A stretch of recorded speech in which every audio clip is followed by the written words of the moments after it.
O'smir qizlarda uchrayotgan tuxumdon kistalari. Bu kasallik o'smir qizlarda menstruatsiya sikl boshlangan qizlardagi siklning buzilishi, qorindagi og'riq, tana haroratining ko'tarilishi va organizm zaharlanishi, ishtahasizlik bilan kechsa, menstruatsiya sikl boshlanmagan qizlarda, kichik yoshdagi qizlarda og'riq bilan, ultratovush tekshiruvdagi shikoyatlar bilan bizni markazimizga murojaat qilindi. Bunday kasallikni tuxumdon kistalari har doim ham to'g'ridan-to'g'ri operativ muolaja tavsiya qilinmaydi. Oy ko'rgan, menstruatsiya sikl o'tkazilgan qizlar uchun 3 marta menstruatsiya siklini o'tishi tavsiya qilinadi. Agar 3 marta menstruatsiya siklda ham kistaning hajmi o'zgarmaganda, bu albatta patologik kista.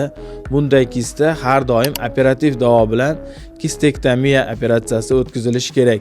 Bizning markazimizda bunday kasallikni davolash uchun, tuxumdon kistalarini olish uchun laparoskopik usulda kichik tirqishlar yordamida katta kesmalarsiz kistalarni olish jarrohlik amaliyoti o'tkaziladi. Bunday kasallik bo'lganda albatta urolog yoki bolalar ginekolog mutaxassisiga murojaat qiling.